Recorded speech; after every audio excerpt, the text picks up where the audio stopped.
Sí, o sea, yo también tengo mi visión acerca de, por ejemplo, de la, digamos, de la escuela, ¿no? De la institución. Y muchas veces me acuerdo siendo más chico pensaba, eso es como lo que mucha gente dice, cuando le dicen la institución es la muerte al arte, eso finalmente, ¿no?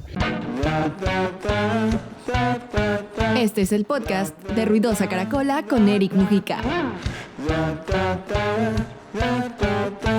Y yo ahora ya no lo comparto, porque yo sí soy así como medio camaleónico a veces. Entonces, como que voy cambiando un poco en base a mi experiencia. Entonces, en 2 meses te puedo decir todo lo que te acabo de decir ahorita, te puedo decir que es un no, porque ya entendí otra cosa. Entonces, creo que esa es la forma de seguir creciendo, ¿ya? Y primero quiero recalcar esto, no soy el primer ecuatoriano que llegó a Berkeley con una beca. Hay muchos que han tenido beca. La primera beca presidencial la tuvo Paul Sánchez, que es mi gran amigo, trompetista con el que yo estudié acá. Él tuvo la primera beca presidencial, que esa es la única beca presidencial que se ha dado en el Ecuador. Wow. La beca presidencial es cuando casi te pagan por estudiar. Eso es lo que hacen, te pagan todo, absolutamente todo. ¿Ya? Y eso para que quede un poquito claro. Hay mucha gente que estuvo antes que yo en Berkeley, que también tuvo un porcentaje de beca y lo que sea. Y yo entré, y eso sí es la primera vez que un ecuatoriano entra, a este instituto que se llama Berkeley Global Jazz Institute, ¿ya? Que es una maestría que entras por concurso, digamos. Entonces tú mandas tu material, mandas tus videos, mandas tus cosas y después de eso te eligen. Si te eligen, te pagan todo, excepto el housing, o sea que sería como toda la vivienda y lo demás. Pero toda la universidad está pagada. Lo bacán de eso es que solo entran 20 personas al año, de todo el mundo, que aplican. Entonces ahí es como donde está mi logro, pero antes de eso igual hubo más gente. Ahora, regresando a la pregunta de la teoría, ahorita, en este punto, yo lo que entendí fue, me voy a dedicar un año a mí mismo, a volver a estudiar, a reenamorarme de la música, que si bien es cierto en algún punto en el estatus utópico para mí, en el que me encuentro en el Ecuador, ya me sentía muy cómodo, ¿me entiendes?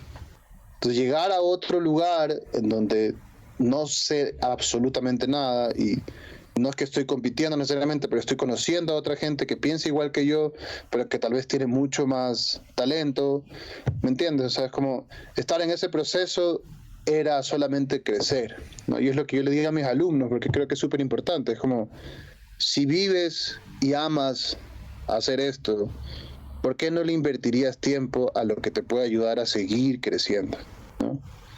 Entonces, la teoría, para mí, o sea, la visión, la perspectiva que tengo en la teoría ahora, es una visión analítica, en la que puedo llevar la teoría a lo que ya conocía antes y solo ponerle un nombre. Decir, mira, yo hacía esto, pero ahora ya sé cómo se llama. Entonces, si ahora ya sé cómo se llama, voy a ver cuántos libros se escribieron de esto y en base a eso voy a empezar a analizarme a mí mismo y a grabarme y decir, a ver, ya, ¿y por qué esto, no? Y a cuestionar la teoría. Y creo que esa parte de cuestionar la teoría hace que sigas creciendo.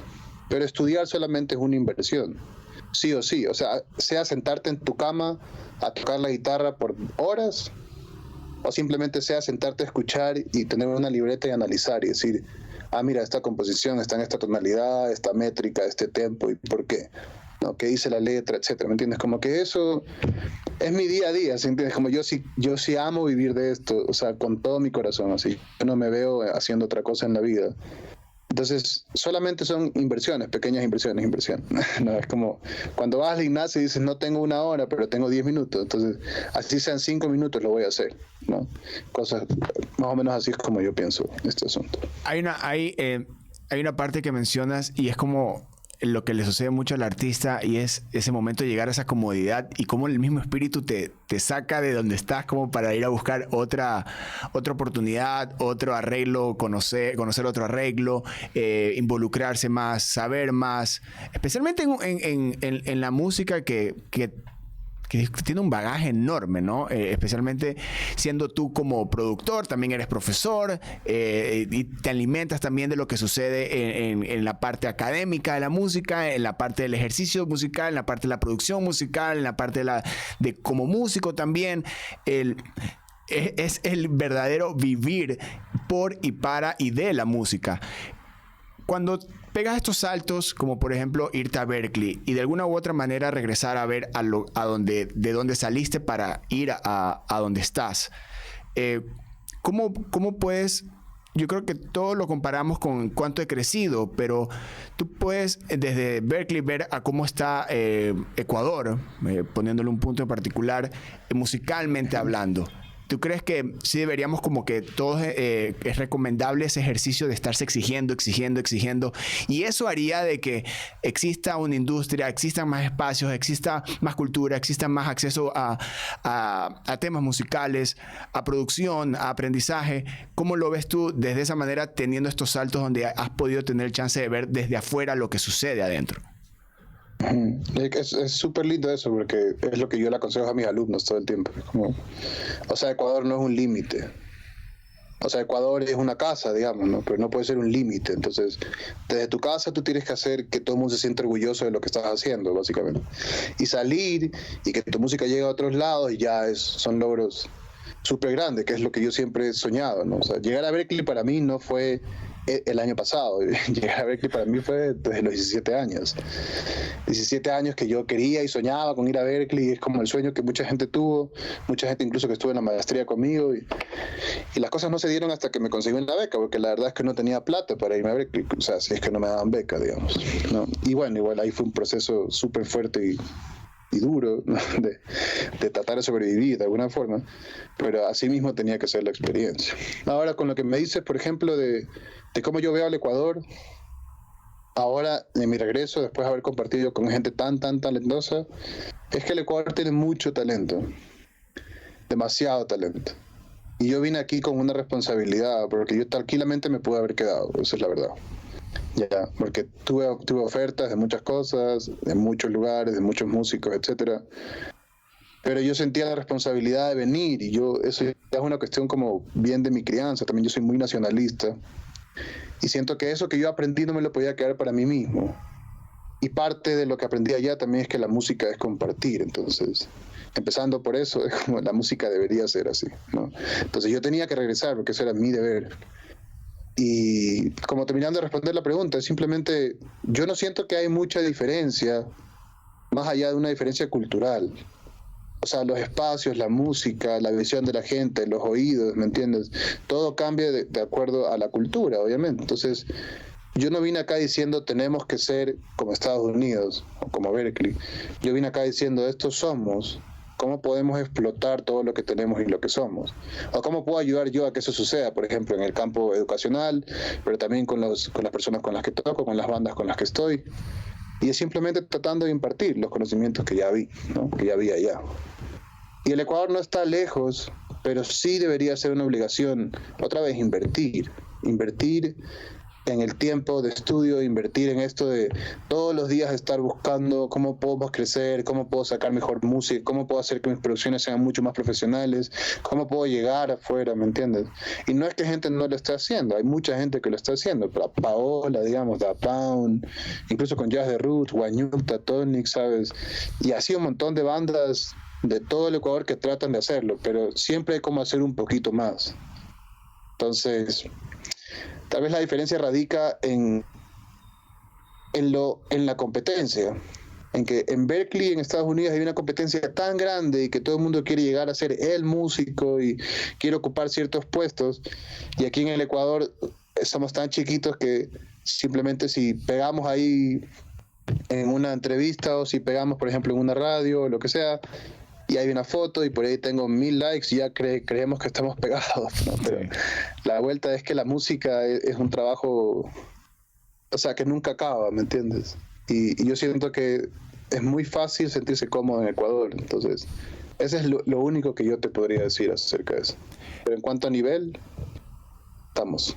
Y en la filosofía que tú tienes, y que también ves en la generación que ahorita tú eres parte de la que estás educando también ahí en la Universidad de San Francisco en Quito, ¿cómo ves a esa generación?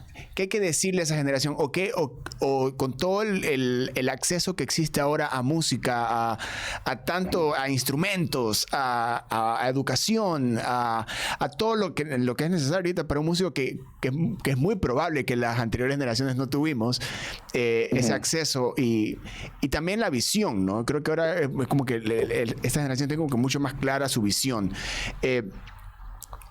¿cómo tú sientes en lo que tú estás sumando para estos artistas, no solo musicalmente hablando, sino también con esa filosofía que tú estás manejando? ¿Cómo diferencias lo que tú estás pensando? ¿Cómo tú piensas a cómo la generación que tú estás educando está pensando?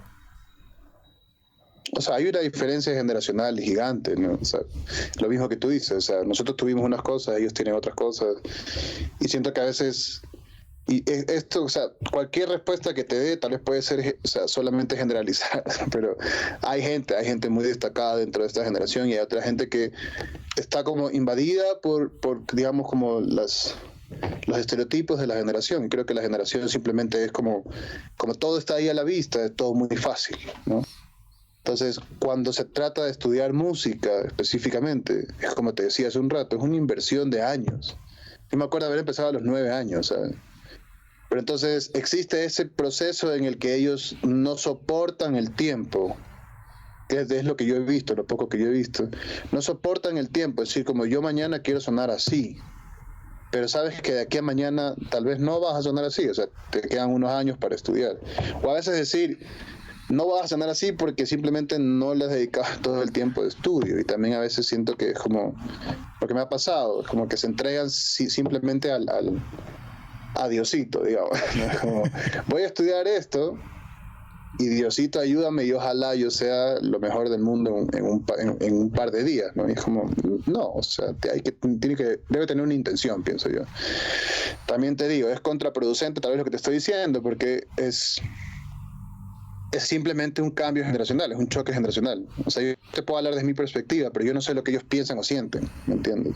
Teniendo sobrinos, por ejemplo, de esta generación, que tengo uno en realidad, que está como entrando a los 14, que vive en Estados Unidos, puedo entender cómo su vida gira en torno a la exposición, ¿no?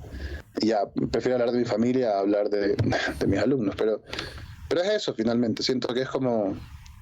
Hay una cuestión de reconocimiento, hay una cuestión de exposición, hay una cuestión de, a pesar de que ya no es típico decirle a un niño como tú tienes que ser esta persona y tienes que brillar, o sea, hay esa necesidad de reconocimiento por una cuestión de redes sociales y comunicación, etcétera, etcétera, etcétera. Entonces siento que a veces lo que sucede mucho es como la estética por sobre la música y a veces hay que ellos quieren saltarse ciertos procesos y demás, ¿no? Entonces siento que, otra vez te digo, solamente es un choque generacional, tal vez yo esté completamente equivocado en lo que te estoy diciendo y sí, puede ser. Pero ahora que estuve en Berklee conocí a mucha gente, por ejemplo, de esta generación. O sea, yo tuve compañeros de entre 23 hasta mi edad, hasta los 34, ¿no? Pero mis compañeros que eran más chiquitos, todos en la maestría coincidíamos en lo mismo, como que en ese amor de querer estudiar, de querer tocar, de querer ser mejor, de nunca conformarse, ¿me entiendes? Y a pesar de que son parte de la generación, vuelvo y repito, siento que es una cuestión también cultural, ¿no? Entonces, esa parte es muy interesante de que como a veces en la búsqueda del estímulo ahora es como que es búsqueda inmediata de ese estímulo sin importar el qué o cómo se llega o qué se hace para lograr ese estímulo. Y también nos lleva por caminos equivocados, no solo hablando específicamente de la música, sino en general, por buscar ese estímulo. En esta generación obviamente se encuentra mucho más rápido. 5 de cada 10. O sea, es mucho más fácil detectarlos y yo creo que también la experiencia te facilita detectar esos casos y tú te das cuenta. Y más aún si tienes un contacto constante con esta generación y sabiendo a dónde quieren llevar y a dónde quieren llevar su vida y su música también, ya cuando están totalmente entregados. Hay una parte de que justo estabas comentando y es algo que yo estoy manejando mucho, especialmente con lo último que lancé este año, que es de salir y tocar, especialmente ahora que ya no podemos decir que la pandemia está desapareciendo, pero la filosofía que existía antes de no solo mostrar lo que estás haciendo, sino sal a hacerlo. O sea, anda, tocar. Ganarse el público a la vieja escuela, así en el escenario, gana tu público, demuestra que tocas, demuestra que cantas, y si no cantas, esa es tu voz, solo tú puedes hacerlo de esa manera. Esa filosofía de vida que no es muy técnica, por así decirlo, pero sí va de la mano del ejercicio, de la experiencia, de demostrar, de querer salir y tocar y estar pegado al instrumento todo el día y sentir lo que simplemente el hecho de tocar te genera. ¿Cómo tú ves esa manera de salir a tocar, esa filosofía de vida, de carrera? ¿Tú crees que aún es válido ahora? ¿Es necesario ahora? O sea, yo creo que es necesario porque yo soy una persona que se fija mucho en la historia, ¿no? Y es lo que tú dices, o sea, si vemos en la historia cuántas bandas no hicieron lo mismo, ¿me entiendes? O sea, desde los Beatles hasta, ¿me entiendes? Coltrane, Miles, etcétera, etcétera. O sea, hay mucha gente que lo único que hacía era querer tocar todo el día, O sea, eso es lo que hay que hacer. Para mí es lo que hay que hacer, ¿no? Ir a mostrarse en diferentes lugares, en diferentes, digamos, como públicos, empezar a ganarse el público así de esa manera, siento que es una manera mucho más real. Porque, por ejemplo, lo que sucede y que lo he visto mucho en Ecuador y en otros lados del mundo, es como hay un producto que está perfectamente empaquetado en redes sociales, porque tienes una foto linda, porque hiciste muchas cosas, ya te digo, es como la estética versus el contenido, ¿no? Y cuando ese producto, por ejemplo, se presenta en vivo, de repente, eso empaquetado tan lindo que lo viste así en fotos y que quisiste y que dijiste esto quiero seguir y por último quiero hacer esto algún día, cuando lo ves en vivo dices, pero esto no es lo que estaba en mis redes sociales, ¿sabes lo que te digo? Y es como... Y eso es doloroso, ¿me entiendes? Como, claro, ese choque de realidad. No hay sinceridad, ¿me entiendes? Como que no hay sinceridad, y eso es lo que digo, es como la única forma de ser sincero es lo que tú decías. Tal vez no sea el mejor cantante, el mejor guitarrista, el mejor baterista, el mejor músico del mundo, pero esto es lo que yo soy y esto es lo que yo quiero hacer. Y creo que todavía la gente se mueve por la sinceridad, ¿no? Mientras más sincero seas con tu producto, la gente más lo va a consumir. Entonces yo no quiero, ¿me entiendes? Yo personalmente no quiero sonar a esa persona que escucho todos los días, pero tengo una influencia de él, pero no quiero ser él. Entonces aceptar eso es difícil. Pero ahora, y como siempre pasó también, pero creo que ahora mucho más, es que sale una persona y todos quieren ser exactamente la misma persona.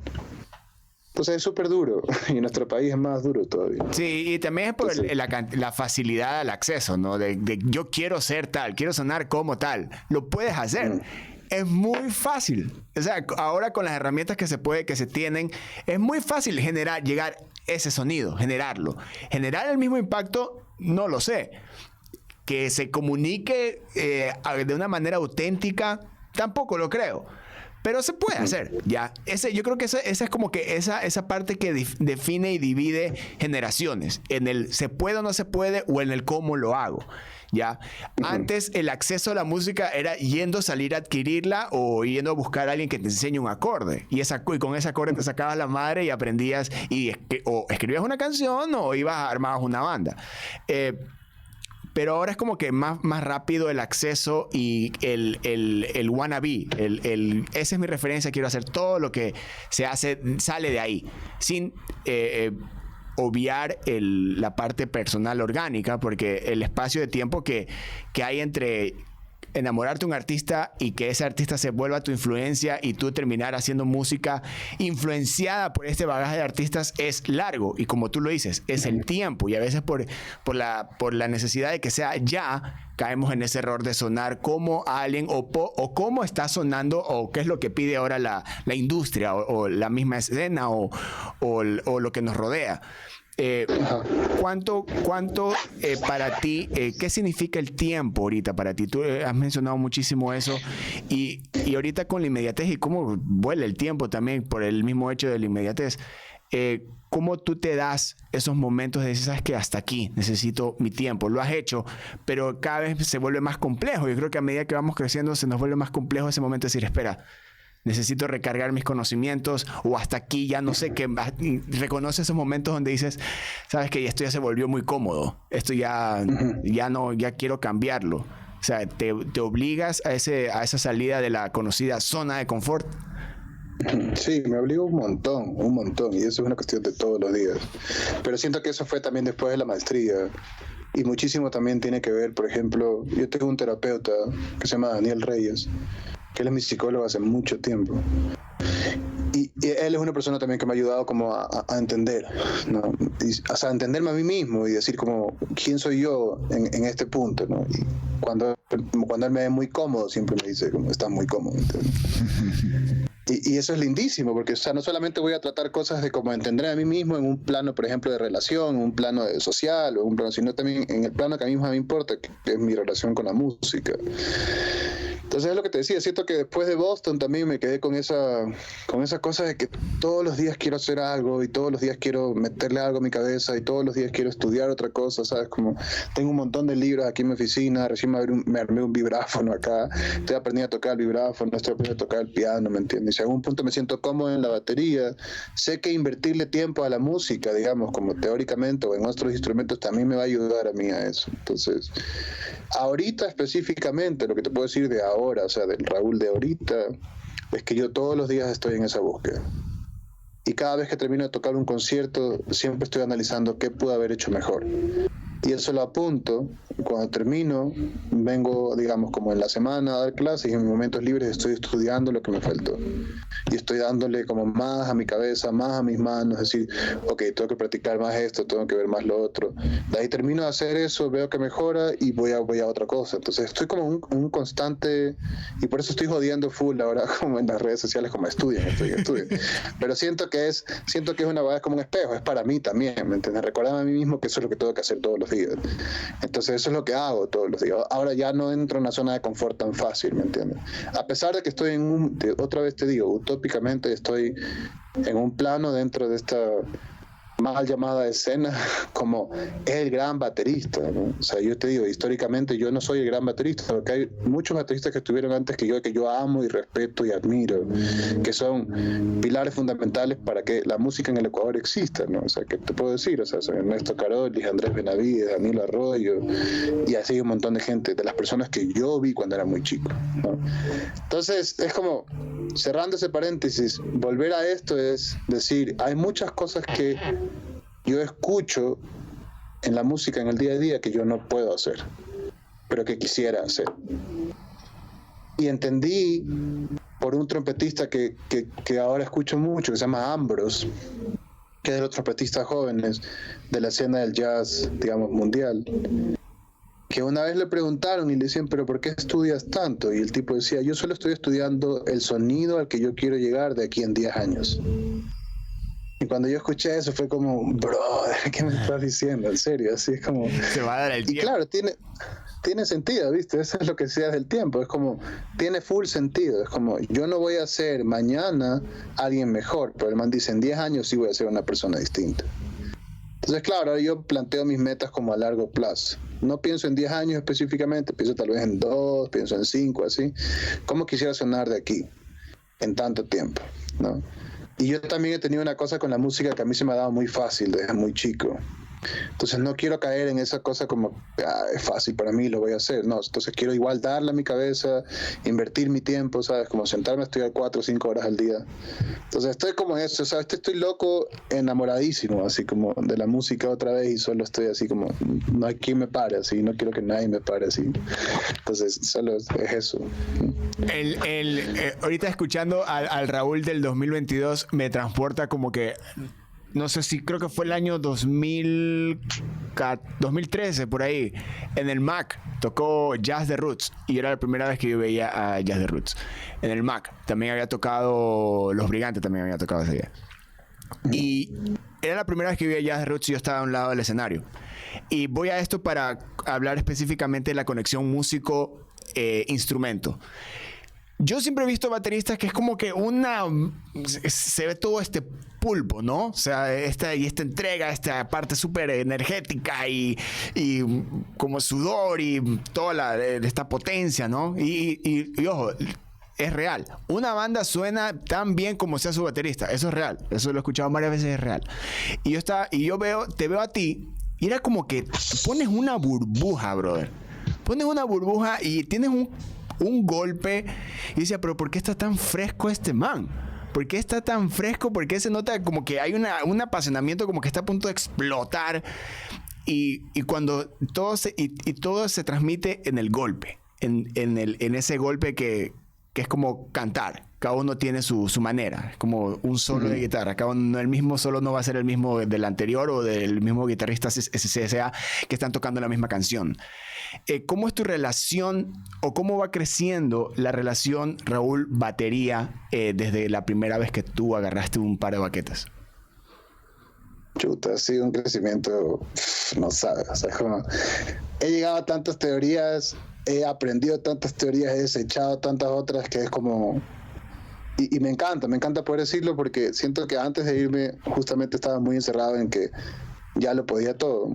Y justamente lo que tú dices, por ejemplo, hablando del sonido, de la profundidad y como la calma, es una cosa que yo aprendí con los años, pero por ver tantos músicos que a mí me gustaban. Por ejemplo, Thomas Pridgen, baterista de Mars Volta, ex baterista de Mars Volta. Él hablaba, por ejemplo, de eso. Es como, o sea, brother, tengo que tocar 2 horas de show con estos manes que la música no es fácil. Y fue full, como, ¿me entiendes? Desgaste físico y emocional, que es por qué me voy a sacar la madre de buenas a primeras, ¿no? Entonces es como esa reserva de energías que siento que no mucha gente la piensa, ¿no? Entonces a veces entras a matar todo, así como, sacas la madre la batería, y al segundo tema todavía te queda 1 hora y media que no vas a poder tocar más porque ya los manos no te dan, ¿no? Entonces siento que es como una cuestión estratégica. Eso es uno, eso es como una perspectiva, digamos. Ya, la otra perspectiva es que yo soy demasiado obsesivo. Ya, y eso sí te lo voy a confesar. Yo soy obsesivo, como ahora que está de moda la astrología, como buen Escorpio, soy demasiado obsesivo. Entonces, todo el tiempo quiero tener las cosas como súper claras. Y mapear todo y que las cosas estén bien para que la gente pueda recibir lo que sea. Pero me di cuenta que en ese proceso de estar muy metido en que la música sea perfecta, me estaba perdiendo de muchas cosas. Entonces, en la maestría, mira esto, mis profesores me dijeron, siento que para ti todo es muy fácil. Me dijo un profesor un día, Ben Street, contrabajista, muy famoso por haber grabado muchas cosas del ECM, y también me lo dijo Danilo Pérez y también me lo dijo Patitucci, que fueron mis profesores allá. Y me dijeron, es como, yo ya sé que puedes tocar, pero no me transmites nada, me dijeron. ¿Ya? Y para mí era como, pero brother, estoy pensando y quiero hacerlo perfecto. Y me decían, no, pero eso es todo lo que no tienes que hacer. Toma ventajas y deja que la música sea. Tú no le puedes imponer a la música nada porque la música es más grande que tú. Y cuando me dijeron estas 3 personas eso, fue como, brother, yo no te voy a refutar absolutamente ni una palabra. Y es verdad lo que me estás diciendo, ¿sabes? Entonces empecé a ver la música, como me decía Danilo, como si fuese un niño chiquito con un juguete, así que recién te dieron, ¿sabes? Como lo tocas, lo ves, lo tiras, lo muerdes, te lo llevas de viaje, lo llevas al baño, lo sacas. Así es la música para mí ahora. Entonces, si tú ves, por ejemplo, desde el 2013, 2012 que he visto ya The Roots, a lo que es ahora, yo ahora sí estoy como dándolo todo, ¿no? No digo como físicamente, porque igual sigo guardando energías, pero trato de tomar ciertos riesgos en la música. Y así como voy a probar esto, así entonces empiezo a probar cosas que a lo mejor hacen que la música se vaya un poquito a la mierda y después dices, no, y tengo que regresar, ¿sabes? Pero es como jugar con ese momento y decir como, brother, no hay nada más lindo que sentirse vivo haciendo música, ¿me entiendes? Sí. Entonces, aprendí full de eso y ahora es eso, o sea, ahora pienso en la profundidad, en el sonido, en la textura de mi instrumento, que no mucha gente lo piensa, porque mucha gente se acostumbra a hacer tutupá toda la vida. Y no sabe que dentro de ese tutupá hay sonidos también, hay textura, ¿me entiendes? Hay timbres. Entonces ahora yo trato de escuchar todo eso y decir qué tanto puedo aportar yo a la música desde aquí, ¿no? Eso es un poco la vuelta. Raúl, brother, qué gustazo poder por fin conversar contigo y desarmarte un poco y descubrirte más de este músico que ya es parte de la influencia del gran catálogo que tiene la música ecuatoriana. No solo independientemente hablando, sino también con las bandas que has estado. O sea, todo el catálogo que tienes como músico, como baterista, como compositor, como productor, y ahora con esta carrera en solitario que es real. Está recién empezando y es una maravilla de esas licencias y esos riesgos que te reenamoran o te enamoran aún más de la música, y gracias por demostrar eso de cómo encontrar ese enamoramiento constante con lo que queramos hacer, no solo de la música, sino también ese descubrir y constante de lo que queremos hacer y lo que queremos transmitir, que yo creo que es lo más importante al final del día. Mi brother, últimas palabras para el podcast de Ruidosa Caracola. Últimas palabras. Yo creo que palabras de agradecimiento. O sea, primero agradecerles igual por darme esta oportunidad. O sea, a que la gente igual conozca, como tú dices, como desarmarme un poco y que la gente sepa quién soy yo. También, pero agradecer mucho a la gente que ha estado involucrada en este proceso final, ¿no? Como digamos, antes de sacar este proyecto de solista. Es como la familia Cachimuel son personas fundamentales dentro de este proceso y lo voy a repetir. Y es parte también de como un conocimiento general. Roberto Cachimuel, Curi Cachimuel, Rumi, Ati, Suma, y bueno, somos una familia de 11 hermanos. De Otavalo, que hacen música en una banda que se llama Yarina y que seguramente mucha gente, por ejemplo, de la costa no ha de saber ni quiénes son. Pero con ellos aprendí un montón y estoy tocando con ellos y gracias a ellos todo lo que está pasando es real, ¿no? Y es una cuestión que me ayudó a mí a conectarme con la idea de que el Ecuador es uno solo y que así no sea la música de mí, digamos, como lugar de nacimiento, es música ecuatoriana que también me pertenece y que también es parte de mí. Entonces, lo único que podría decirles después de todo esto es: acuérdense de la historia, de quién estuvo antes, de las personas que han forjado toda una escena o todo un ambiente musical dentro del Ecuador, como son Alex Alvear, Napolitano, Hugo Hidrogo, y etcétera, etcétera. O sea, Rarefacción, Bjorn Borg, o sea, yo les puedo decir miles de cosas, ¿no? Pero acuérdense de todas estas personas para poder seguir, en base a eso, seguir creando una identidad musical mucho más fuerte. Y vayan a conciertos, consuman, apoyen a sus artistas que hacen esto para cada día ser mejores, digamos.